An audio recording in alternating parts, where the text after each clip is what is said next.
This is a warning. A lot of you are not gonna like what I have to say in this video. Like, if you even mention LeBron James's name in the same breath as Michael Jordan, people freak out. In a Last Dance video, I said MJ was motivated to make the documentary because LeBron won in Cleveland.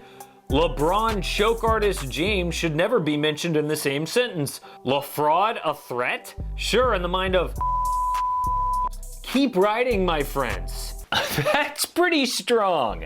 But I cannot say what these people want me to say to get likes from them. I have to tell the truth. And the truth is that what happens at the Disney World bubble could change the history of the NBA and the GOAT argument. In this video, I'll break down my top 5 greatest players of all time and explain why that could change at Disney World. Hey, it's Casey. Welcome to AM Hoops. Today's video is brought to you by our Patreon subscriber, Alex Chu, because Alex requested this video topic. That is one thing you can do as a Patreon subscriber. Thank you, Alex. Hit subscribe if you don't already. Also hit notification bells. They really help out the channel. Still coming out with 5 videos per week, dropping at 5 Eastern, and today we're talking about my top 5 players of all time. And the 5 factors to being one of the greats are, number 1, talent/offensive ability. As much as I respect defense, we all know the NBA is about offense. The best players are also the most talented. MVPs, Finals MVPs, and all NBA matter. The second most important factor is winning. Look, the bottom line of all this really is winning, right? I mean, if you have a lot of talent, it means you have a better chance to win.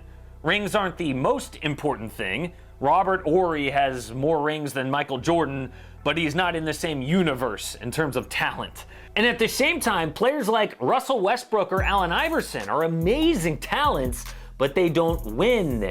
I call those regular season players. The guys on my list are postseason players because that's what matters.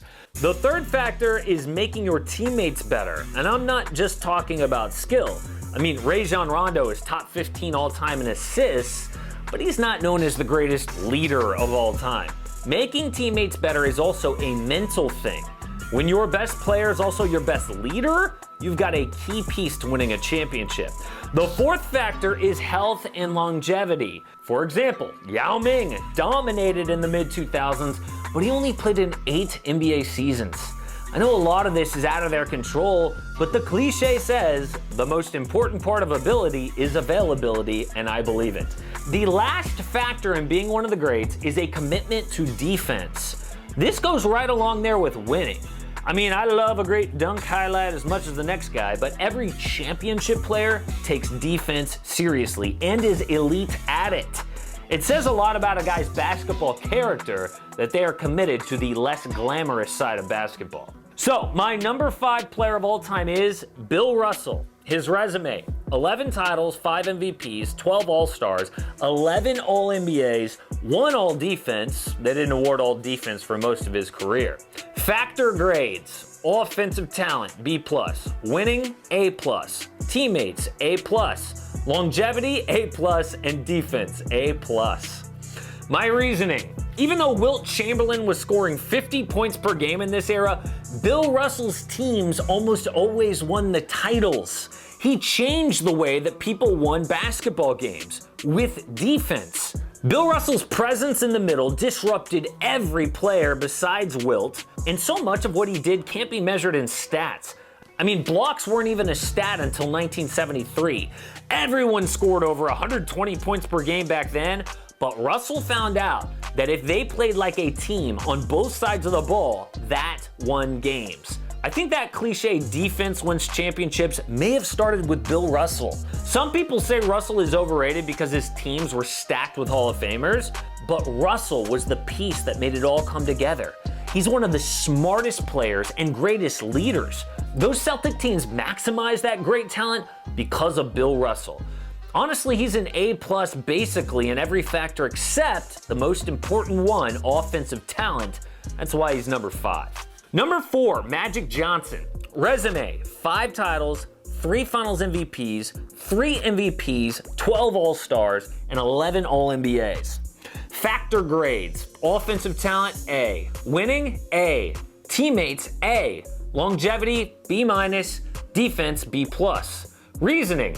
Magic was so good, he was one of, if not the best player from his first year in the league. There's the famous story about how Kareem was injured in the 1980 finals, so Magic, the point guard, played center and they won.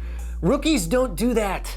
That versatility is the hallmark of a talented offensive player, and Magic was a positionless player who just so happened to play point guard because he was the best passer in NBA history. In terms of winning, Magic won just 5 titles. He could have probably won a lot more in any other era, but he happened to be competing against Larry Bird in his prime, and Magic lost against Michael Jordan in the 1991 finals. Those 5 rings were earned against elite competition.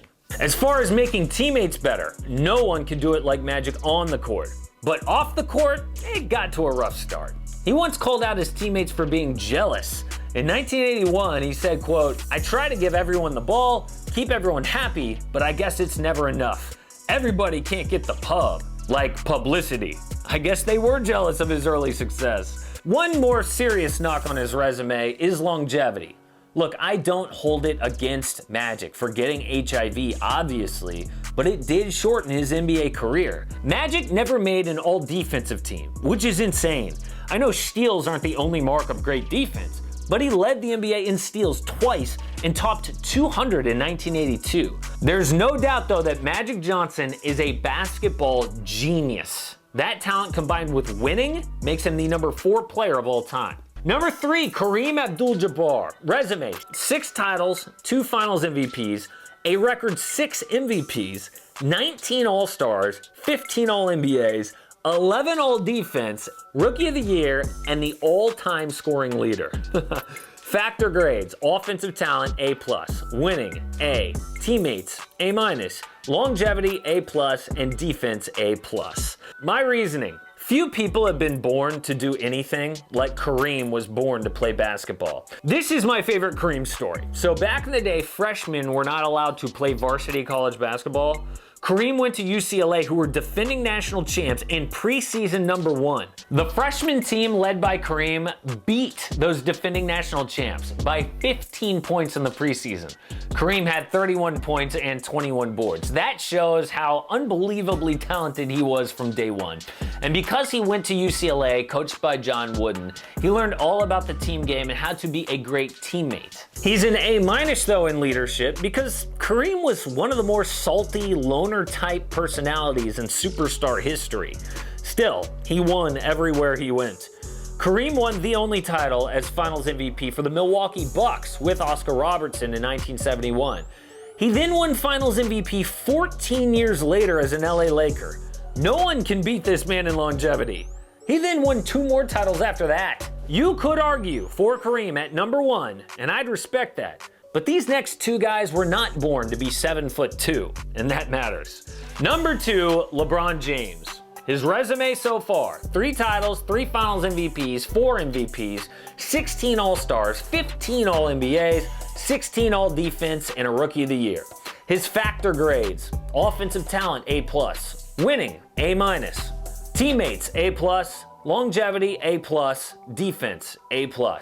My reasoning: I don't think LeBron is the GOAT yet, but if he wins this 4th championship at Disney World, he will be.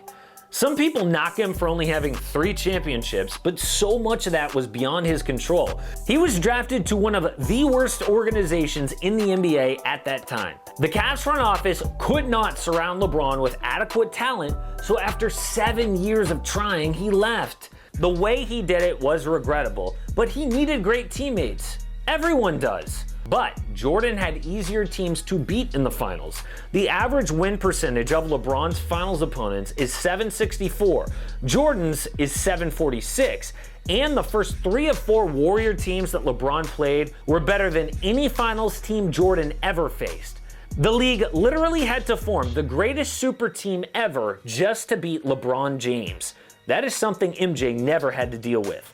LeBron is the only player ever top 10 in points and assists, and he'll be number 1 in points when it's all said and done. He's way more versatile than MJ, and if LeBron does it all again for a 4th time in this era with 3 different teams, he will be the GOAT. But right now, number 1 is Michael Jordan. His resume: 6 titles, 6 Finals MVPs, 5 MVPs, 14 All-Stars, 11 All-NBAs, 1 Defensive Player of the Year, 9 All-Defense, and a Rookie of the Year. His factor grades: offensive talent, A+, winning, A+, teammates, A, longevity, A, defense, A+. My reasoning: there has never been a greater combination of talent, winning, and competitiveness than Michael Jordan. While LeBron took some years to become that closer, MJ came in a stone-cold killer. He would beat any player one-on-one, but he was also an elite passer. After MJ's Bulls broke through the Pistons in 1991, it was Jordan's league every single year he played on the Bulls. The only real knock here is his longevity, and that's because he took 18 months off for baseball, and he drug his career along during the Wizards years. I mean, while Jordan phased into kind of an old man's game, LeBron is still running with the young guys in the league. No one ever matched Jordan as a two-way player, but the reason he's number one is this: MJ was at his best at the most important times. He is the all-time leader in playoff scoring with 33 points per game, and he was the best player on 6 championship teams. Again, this is my list. I do not expect you guys to agree with everything, and let me know down there in the comments why I'm wrong. But I have to tell the truth as I see it, and the truth is that LeBron can become the GOAT before his career is over. Support AM Hoops and click subscribe. Don't miss a daily NBA video.